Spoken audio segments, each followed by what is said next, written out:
मंत्री अमित शाह सध्या बोलता है कि वाल्मीकि माता चौथी पीढ़ी आ गई, उसको नौकरी नहीं मिल सकती, ना वाल्मीकि बच्ची को नौकरी नहीं मिल सकती, इसका अधिकार नहीं।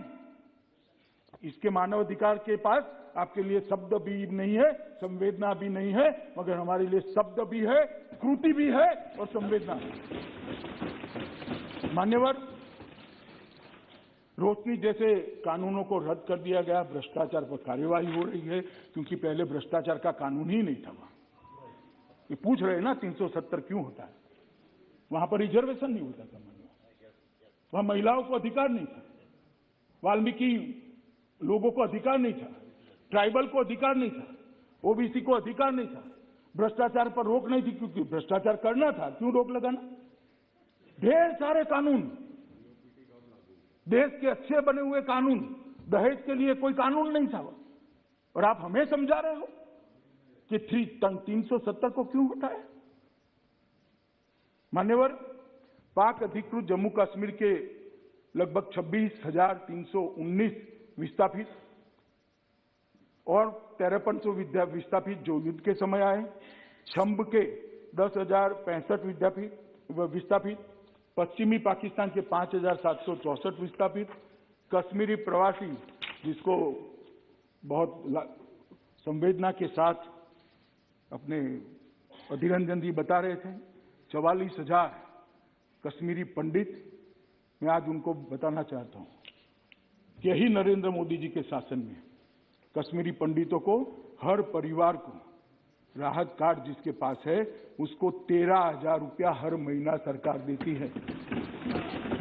ये हमारे समय में विस्थापित नहीं हुए, कांग्रेस का शासन था, उसकी सुरक्षा नहीं कर पाई, इसलिए विस्थापित अपने देश में ही विस्थापित होकर रह गए थे।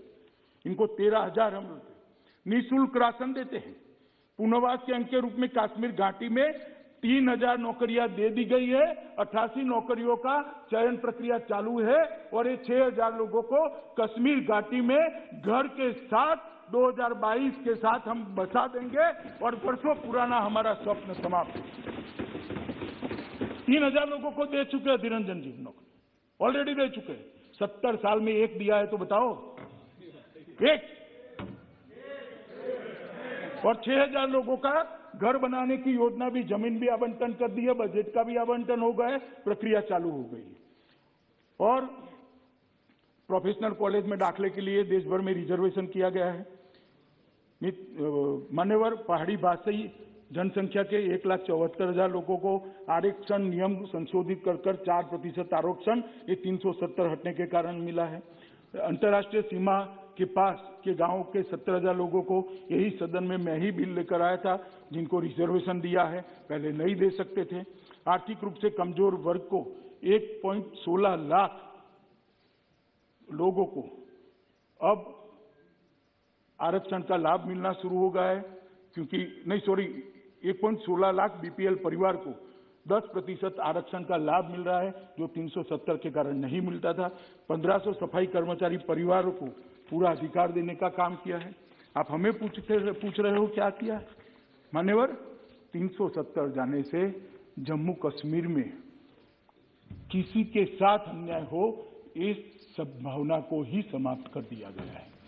मान्यवर, शिक्षा, प्रशिक्षण और कैरियर के लिए भी ढेर सारे काम किए गए हैं। मान्यवर, संवैधानिक और कानूनी मामलों में भी, जहां तक लद्दाख का सवाल है, मेरे युवा साथी नांगम्याल यहाँ है, मैं इतना कहना चाहता हूं, 2014-15 से 19 तक 4,164 करोड़ रुपया की धनराशि जम्मू कश्मीर सरकार के थ्रू लद्दाख में गई थी।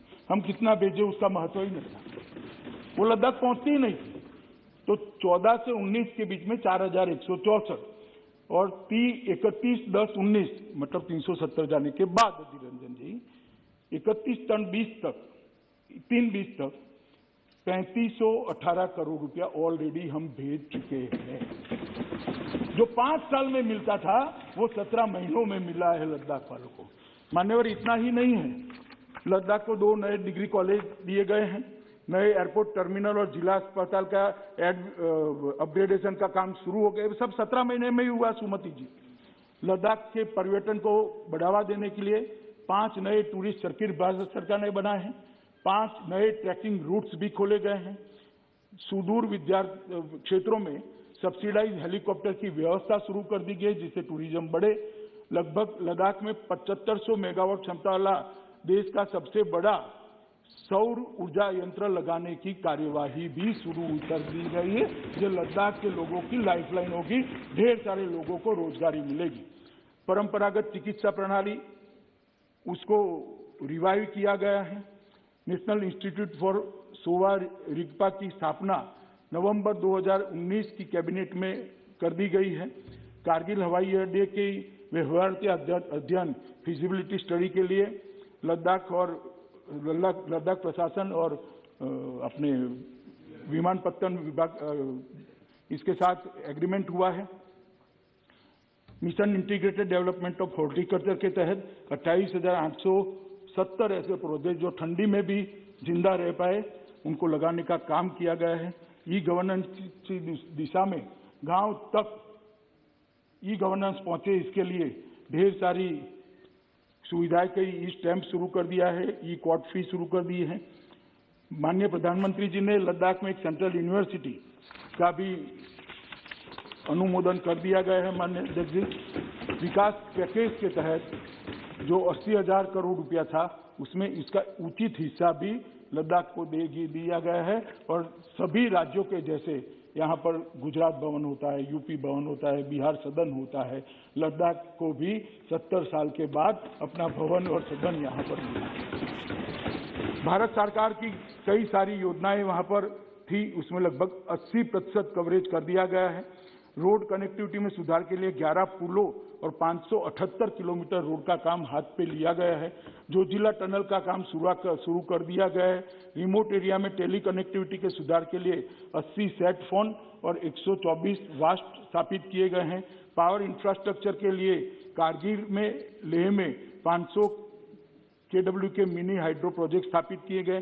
11 kV की और 66.25 km और 42 km LT लाइन बिछाई गई है। 3 गर्ल्स हॉस्टल बनाए गए हैं। 20 बेडेड अस्पताल कारगिल के अंदर बनाया गया है। ट्रेजरी सिस्टम की जगह PMFS लागू किया है, जिससे अनुकूलता हो। लेह में 1000 MT का कोल्ड स्टोरेज बनाने का काम पूरा कर दिया गया है, जिससे इतने ठंडी वाले प्रदेश में उनको कोई कठिनाई का सामना न पड़े। पश्मीना गोट की संख्या में लगभग ये 17 महीने में 8% वृद्धि दर्ज की है, जो रिकॉर्ड है, आज तक कभी नहीं बढ़ा गया।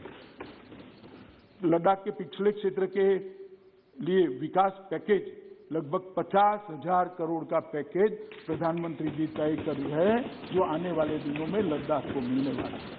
मान्यवर ये कह रहे हैं कि धारा 370 हटाने के बाद क्या किया। मुझे इतना ही है कि आप धारा 370 को राजनीतिक रूप से बोलने की बजाय ये सारी चीजें जम्मू कश्मीर यूटी और लद्दाख यूटी के साइट पर सारी डिटेल थी। अगर किसी ने स्टडी कर पढ़ा होता तो शायद अब तक बिल पारित भी हो गया होता। ये पूछते नहीं ना मैं जवाब देता, इन्होंने पूछा इसलिए मुझे जवाब देना पड़ा मान्यवर। मगर मेरा इतना ही कहना है अभी भी कि जम्मू कश्मीर और लद्दाख को राजनीति का हिस्सा हम न बनाएं। बहुत सारी चीजें राजनीतिक करने के लिए। आ जाइए राजनीतिक मैदान में, 2-2 हाथ कर लीजिए, कोई नहीं डरता है, कोई नहीं डरता है। मगर ये देश का संवेदनशील हिस्सा है। उनको कई बार घाव लगे हैं, शंकाएं कुशंकाएं उनके मन में पड़ी है, उस पर मरहम लगाना इस सदन का काम है, उसको खुरेदना हमारा काम नहीं है। छोटी सी राजनीतिक इच्छा पूर्ति के लिए हम कश्मीर को इस दृष्टि से न देखें। मान्यवर, इस सब ने कहा कि प्रधानमंत्री जी ने वादा किया था, गृह मंत्री ने वादा किया था कि पूर्ण राज्य का स्टेटस वापस मिलेगा। मैं फिर से जम्मू कश्मीर के लोगों को वादा करना चाहता हूं, निश्चित मिलेगा। आपका विकास जो अटक गया है, ये 3 परिवारों ने जो विकास को रोक कर रखा है, उसको पटरी पर चढ़ाकर जैसे ही उचित परिस्थिति होगी जरूर जम्मू कश्मीर को पूर्ण राज्य का स्टेटस वापस देंगे। इसका इस बिल से कोई लेन देन नहीं है। ये बिल से पूर्ण राज्य वापस आने की कोई संभावना समाप्त नहीं होती है। इतनी स्पष्टता कर फिर से एक बार जम्मू कश्मीर के अवाम और लद्दाख के लोगों को मैं कहना चाहता हूं नरेंद्र मोदी सरकार परिपत्रों से नहीं चलती है। नरेंद्र मोदी सरकार कानूनों से नहीं चलती है। नरेंद्र मोदी सरकार योजना से नहीं चलती है। नरेंद्र मोदी सरकार भावना से चलती है और हम मानते हैं कि जम्मू कश्मीर हमारा है, आप हमारे हो, ये पूरा देश आपका है और आपके साथ पूरा